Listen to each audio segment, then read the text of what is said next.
Hello friends, welcome to a new topic today. In this chapter, let us learn about antidepressants. So what is antidepressants? These are the drugs which are used to counteract depression. So first let us now learn about the pathogenesis of depression. Okay, so pathogenesis of depression can be divided into three types. One, we have monoamine hypothesis. Second, we have neurotropic hypothesis. Okay, third, we have endocrine factor hypothesis. See, in monoamine hypothesis, if you see, there is decreased 5-hydroxytryptamine, which is serotonin, decreased noradrenaline, and decreased dopamine. These are associated with depression. According to endocrine factors, even decreased estrogen and hypothyroidism can also predispose an individual to depression.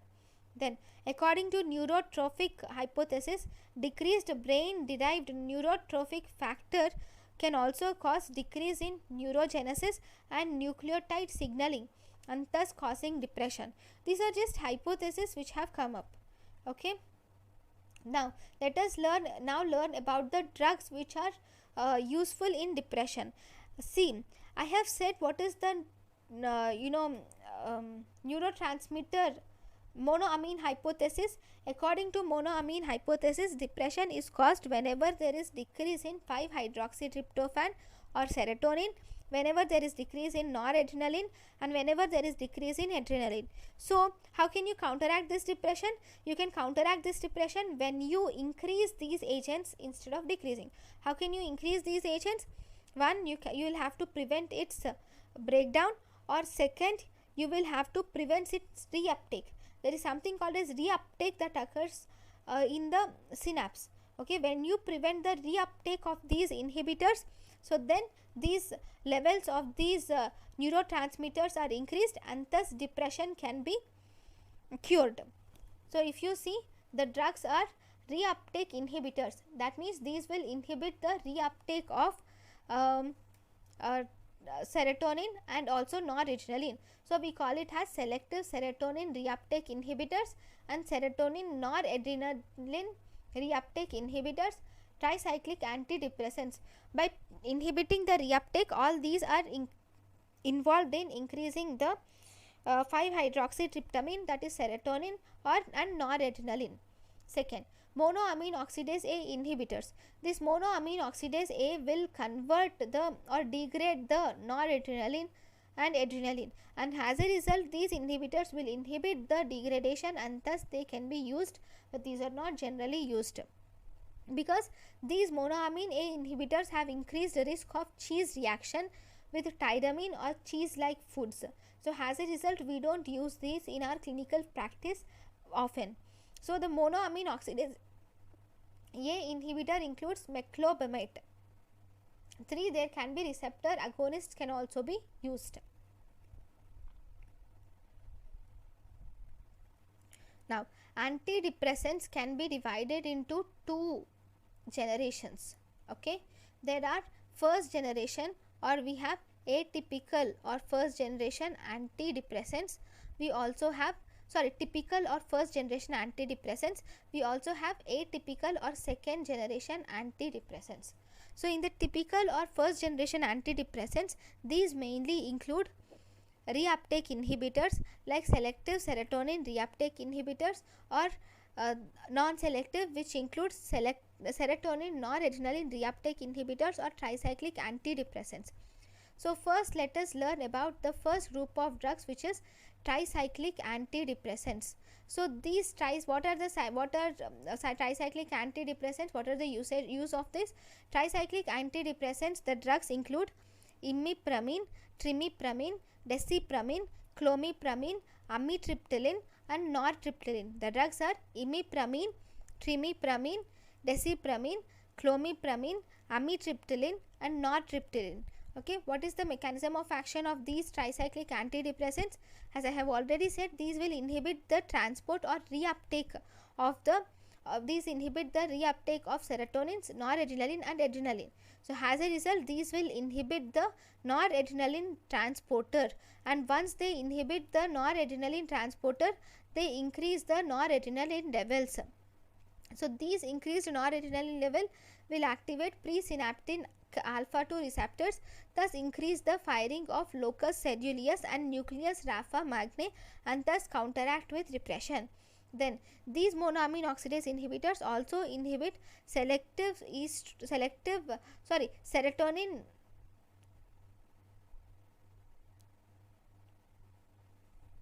reuptake inhibitors. So these will inhibit serotonin, and thus this serotonin will act on 5-HT1A receptor, and thus increases firing of locus coeruleus and locus coeruleus mainly. Then we have these tricyclic antidepressants also inhibit monoamine oxidase reuptake, or monoamine reuptake, sorry. These will also inhibit monoamine reuptake. Once they inhibit monoamine reuptake, this will increase the concentration of histamine and dopamine. So all these by inhibiting the reuptakes and thus increasing the neurotransmitters, these can be used in depression. Then what about the pharmacokinetics? The pharmacokinetics of these tricyclic antidepressants include, most important thing is they are metabolized by CYP enzymes. Important thing is they are metabolized by CYP enzymes. Then they have higher plasma protein binding. Remember, they have very low safety margin, and they have unusual therapeutic window. So if you see, they have very narrow band of therapeutic window. Below the plasma concentration, that narrow band of therapeutic window, below that there is no action. Even above that there is no action. The action is present in very small narrow band. Okay, next, what are the actions of this tricyclic antidepressants? Actions are on CNS. On CNS, if you see, in depressed patients, they cause mood elevation. And because of this mood elevation, the patient slowly starts talking. He starts taking interest around the surroundings, and there is decrease in rapid eye movement sleep, or REM sleep is decreased. These drugs also decrease the awakening during night. All these are good symptoms, right? But these can also lower the seizure threshold and thus increase convulsions. Okay, the second group of drugs are ANS, that is autonomic nervous system drugs. Autonomic nervous system, the second action is autonomic nervous system. These tricyclic antidepressants also activate autonomic nervous system, and also block autonomic nervous system, that is they block acetylcholine, that is they act as acetylcholine blockers, and they also block alpha 1 receptors. When they block acetylcholine, then it causes anticholinergic side effects like dry mouth, cognitive dullness, and difficulty in urination is seen. When they block alpha 1 receptor, that is alpha blocker, they cause orthostatic hypotension. Then on the CVS, they have noradrenergic action and acetylcholine blocking action. Both these causes tachycardia. If you see ECG, you see T wave suppression or inversion is seen in ECG. How does this look in ECG? So if you see, this is the normal P wave, Q and R S wave, and you see T wave inversion suppression can be there, or you can also see T wave inversion may be seen. Okay, you can see T wave suppression and T wave inversion is seen. So these will also interfere with interventricular conditions, that is arrhythmias. These will interfere with arrhythmias. So what are the side effects? The same side effects which I have discussed, that is these will decrease the seizure threshold, so they can cause convulsions. They can cause serious side effects like they can cause QT prolongation, T wave flattening, or arrhythmias can be seen. They can also cause secondary metabolic acidosis. Remember, they can cause secondary metabolic acidosis. Then if you see acetylcholine esterase blocking action, because of that action they can cause dry mouth, urinary retention, bad taste, constipation, or palpitations. Because of alpha blocking action, they can cause postural hypotension. Okay, they can also cause weight gain. This weight gain is maximally seen in amitriptyline, and they have very narrow therapeutic index.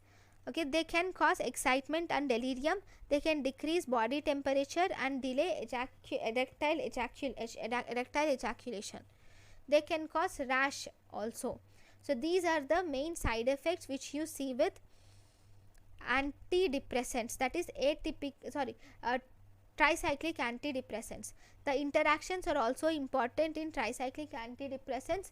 So these tricyclic antidepressants, if they are given along with sympathomimetic amines, they can cause increased sympathetic action.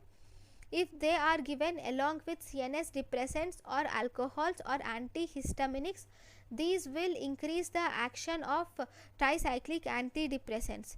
If these tricyclic antidepressants are given with phenytoin, phenobarbital, chlorpromazine or aspirin, all these will displace tricyclic antidepressants, and thus they will increase the free tricyclic antidepressants which is present in the blood, and these will cause toxicity. When these are used along with monoamine oxidase inhibitors, these will cause hypertensive crisis. So all these interactions are also very important, which should be remembered.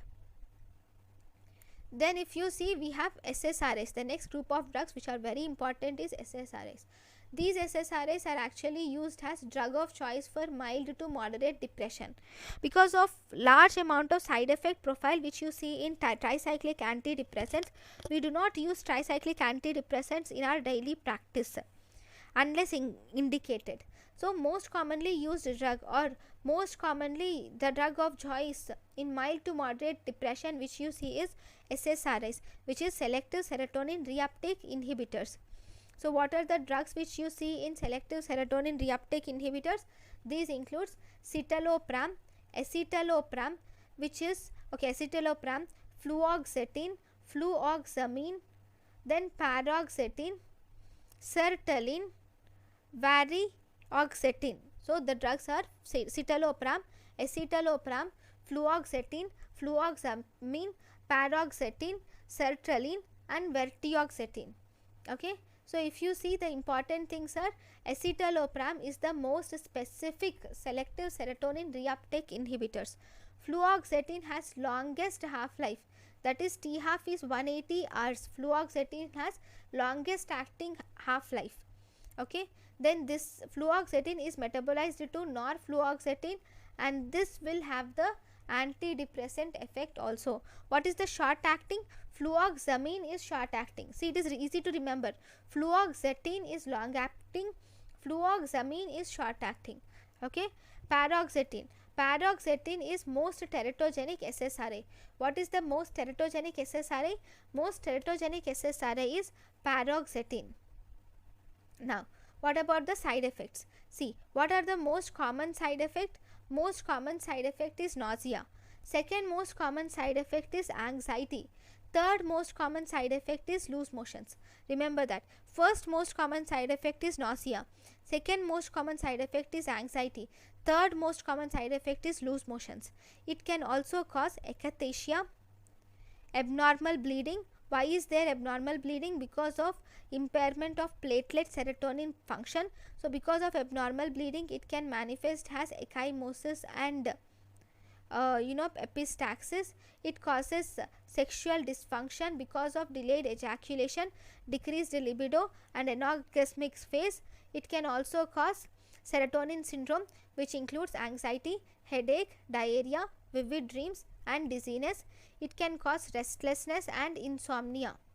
Okay. So these are the side effects which you see with selective serotonin reuptake inhibitors. What are they? It most commonly causes nausea, which is most important side effect. It can cause second most common side effect like anxiety, third most common side effect like loose motions, akathisia, abnormal bleeding manifestations due to platelet serotonin dysfunction like epistaxis, ecchymosis. It can cause sexual dysfunction, which is mainly manifested as delayed ejaculation, decreased libido and anorgasmic, and it can also cause serotonin syndrome. That is, it can cause anxiety, headache, diarrhea, vivid dreams and dizziness. It can cause restlessness and insomnia also.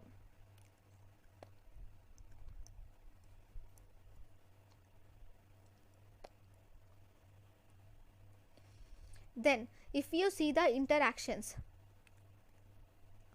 the most common interactions, if you see, this is a inhibitor of CYP enzyme. Because it is an inhibitor of CYP enzyme, all the CYP enzyme activators or inhibitors, in them you can see this interactions. So if you see this selective serotonin reuptake inhibitors in the presence of selective serotonin reuptake inhibitors along with tricyclic antidepressants or haloperidol or benzodiazepines, these will increase the concentration of these drugs, because selective serotonin reuptake inhibitors will inhibit the metabolism of tricyclic antidepressants, haloperidol and benzodiazepines, and as a result these will increase the plasma concentration of these respective drugs. Next, selective serotonin reuptake inhibitors, if they are combined with monoamine oxidase inhibitors or tramadol or pethidine, this will result in serotonin syndrome. Sometimes with this selective serotonin reuptake inhibitors, tolerance can develop and discontinuation reaction can also occur. So what are the uses of this drug? The uses include, it can be used in the selective serotonin reuptake inhibitors are used in almost all the, these are used almost in all the disorders of psychiatric disorders. These selective serotonin reuptake inhibitors can be used in manic depressive episodes,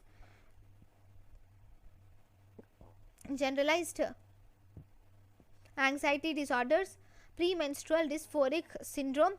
It can be used to prevent vasovagal symptoms in postmenopausal females, social anxiety and obsessive compulsive disorder, and post traumatic stress disorder. Then if you see, the next group of drugs is serotonin and noradrenaline reuptake inhibitors. Serotonin and noradrenaline reuptake inhibitors. So if you see, these mainly include, we have venlafaxine, desvenlafaxine, duloxetine, milnacipran, levomilnacipran. So these are the 5 drugs which we have. What are they? Venlafaxine, desvenlafaxine, duloxetine, milnacipran and levomilnacipran. So these are the 5 drugs which are seen in serotonin and noradrenaline reuptake inhibitors. So these drugs are mainly preferred in patients with severe depression. If there is mild to moderate depression, then you can give SSRIs. But if there are severe depressions, always think of giving selective serotonin and noradrenaline reuptake inhibitors. Among all these drugs, the fastest action is seen in venlafaxine. Fastest action is seen in venlafaxine, which is, and there is also minimum drug to drug interactions are seen in venlafaxine. And if you see duloxetine is mainly used in chronic neuropathic pain. Example, diabetic mellitus neuropathy or fibromyalgia. You can use this duloxetine. Then side effect profile are similar to SSRIs, but it can also cause other side effects like tachycardia and insomnia. If you see this venlafaxine, which has fastest duration of action, it has a varied side effect, or at higher doses it can cause cardiotoxicity. Then these are selective noradrenaline reuptake inhibitors are done. Now the next group of drugs are about second generation or antidepressants or atypical antidepressants. What are the drugs which are involved here? The drugs are bupropion, aminopterin, tianeptine, mianserin, atomoxetine, trazodone, nefazodone and mirtazapine, mianserin. So what are they? Bupropion, aminopterin, tianeptine, mianserin, atomoxetine, trazodone, nefazodone, mirtazapine and mianserin. All these are second generation antidepressants or atypical antidepressants. So all these will have atypical effect, that is they can increase noradrenaline or increase dopamine. So they actually increase noradrenaline, dopamine or serotonin in one way or the other. So if you see bupropion Bupropion is increased, they cause increased noradrenaline and increased dopamine. So they can be used in smoking cessation, depression and ADHD, that is they are used in smoking cessation, depression and ADHD also. Then they are sometimes used as off-label drug in neuropathic pain and weight loss. Then we have next drug, which is atomoxetine. Atomoxetine inhibits noradrenaline reuptake selectively. Atomoxetine inhibits noradrenaline reuptake selectively. So this atomoxetine can be used as ADHD. In ADHD you can use this atomoxetine. Then the next drug is trazodone. Trazodone activates SSRIs or SNRIs. So as a result, it activates SNRIs and SSRIs. It can cause insomnia, has side effect. So there is sedation. So sometimes, so it is used in insomnia. Side effects are, it can cause sedation, impotence and hypotension.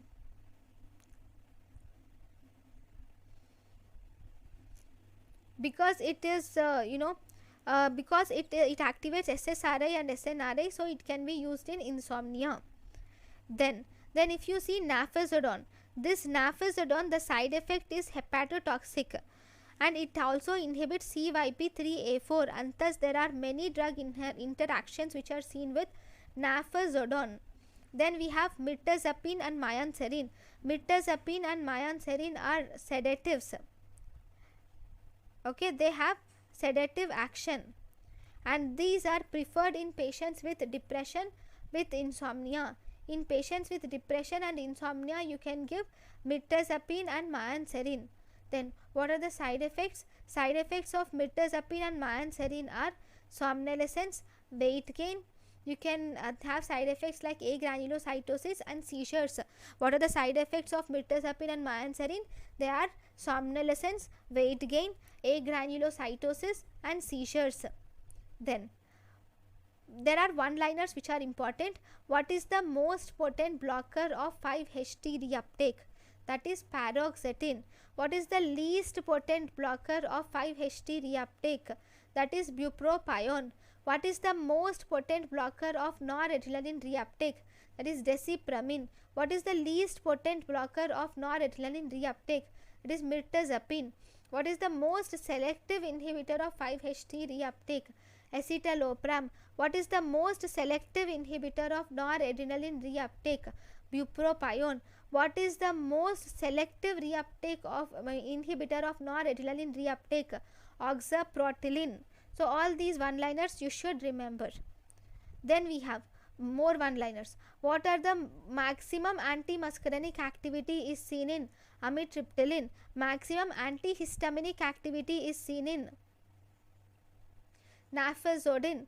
Maximum alpha-1 blocker action is seen in doxepin.